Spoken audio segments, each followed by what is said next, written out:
views and opinions expressed in this program are those of the participants and do not necessarily reflect the views of BronxNet or the program underwriters.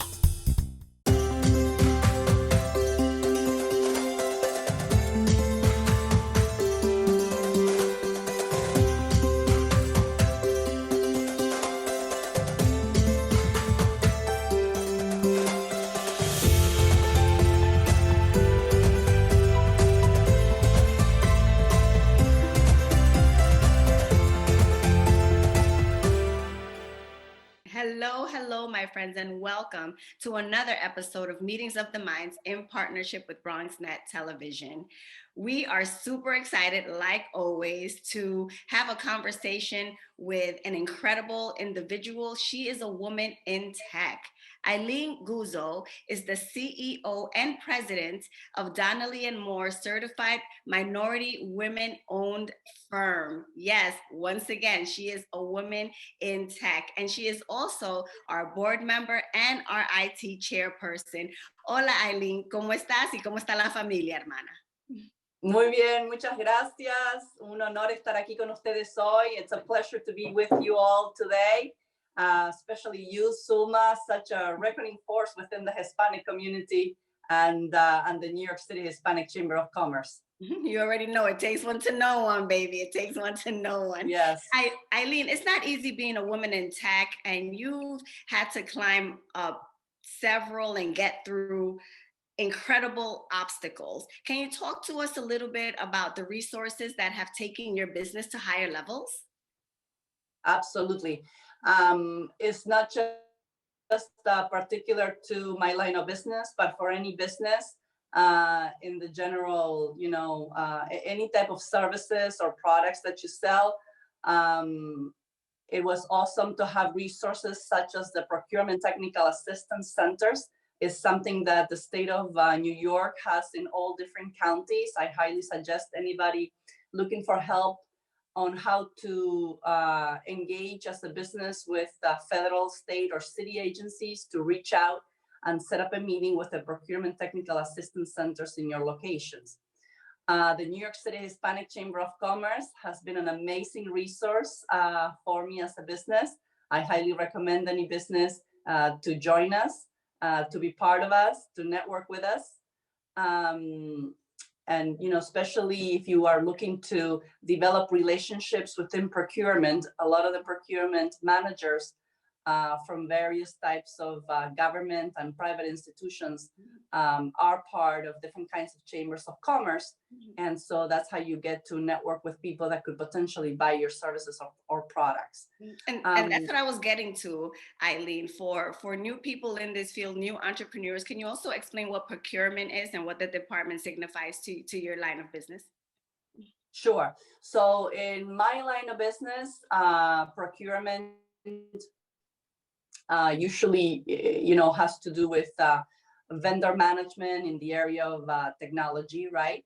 But every single private or government agency has a team of folks that do the purchasing, and that's their procurement department. So that's sometimes, depending on who you are approaching, maybe your first point of contact. So the chambers of commerce many times have strong relationships with the folks in purchasing and procurement, and they're always seeking new potential vendors, small businesses, minority businesses, women-owned businesses, different categories, or service disabled veteran-owned businesses, for instance. And so when they're seeking certain types of services from a specific socioeconomic criteria, they may reach out to the chambers. In this case, the New York City Hispanic Chamber of Commerce, a great resource. I would highly recommend getting involved and engaged and becoming a member. Also, No, and thank you for that, Eileen. The fact that you did the legwork and the research to identify these procurement officers to make sure that they know who Donnelly and Moore is and what it represents in this space, right? So I consider you a master networker. I have seen you in action. You don't play and you don't sleep, okay? And you're still a wife and you're still a mother. So you do so much, Eileen. And with that being said, you have actually been leading the cyber security IT seminar with the New York City Hispanic Chamber of Commerce in partnership with Fordham University and JP Morgan Chase. Can you talk to us a little bit more about that and what has been the outcome? Yes, a few years ago, I'm in the IT field, right? One of the areas of my business specifically is, so everybody understands why I was involved in the cybersecurity efforts to bring awareness on a personal level to the population at large, students or small businesses, and how to protect themselves from cyber threats. We run a cybersecurity practice at Donnelly and Moore. We have a cybersecurity operations center in Buenos Aires, Argentina, where we conduct pen testing, ethical hacking, awareness programs for companies, and a near shore, we call it near shore because it's close to the US, consulting services. Besides that, the main niche area for Donnelly and Moore is information technology consulting services here in the Northeast and some other states throughout the nation, mainly in the Northeast. Contract work in the IT field in general. So with that being said, I have a lot of folks that I know in the cybersecurity field. And through the New York City Hispanic Chamber of Commerce, we decided to start a series called Personal Cybersecurity and Awareness Program for colleges and universities and any type of business that needed to get this information. With that, a few years back, we reached out to Fordham, and we set up a couple of seminars with Fordham. The director of the cybersecurity program, Thayer Hanache, loved the seminar so much that he approached us to try to bring this program, his master's in cybersecurity, to more Hispanics. Why? Because he needed the program needed more diversity in the student population at Fordham and probably at many other universities. And he gave us the opportunity as a chamber to reach out through all our networks and all the different schools and colleges and universities that we work with and that are partners of the chamber. And our first student went through a full master's degree cybersecurity program the entire thing paid for. That's amazing. This has set our first Hispanic woman student to go through the program at a completely different level that she was at prior. Mm-hmm. It has changed her life because she will now be able to get a much better job, high-paying job, mm-hmm. And just her career path was completely changed by this tremendous opportunity. Right. And you mentioned it. You hit it right on. I mean, we use all the resources within the chamber to make this possible. And it was such a success that we were able to collectively work together to identify a well-deserved scholarship and life-changing opportunity for a young Latina from the Bronx, actually. And yes, the university was really happy with this collaboration. So they decided to do it again through us. So that, yes, this scholarship is coming again. Eileen, can you tell us what the requirements are? How do we apply? Sure. The deadline this year is March 15th. So to any Hispanic students, you could be well into your career. You don't have to be just recently graduated from your 4-year degree program.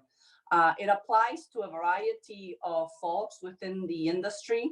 because there's so many areas within cybersecurity, right? You have network security, application security, endpoint security, cloud security, content security, wireless security. You could get into cybersecurity intelligence. So you don't necessarily need to have a degree exactly in IT network security to apply for the cybersecurity master's degree program. You just need to be,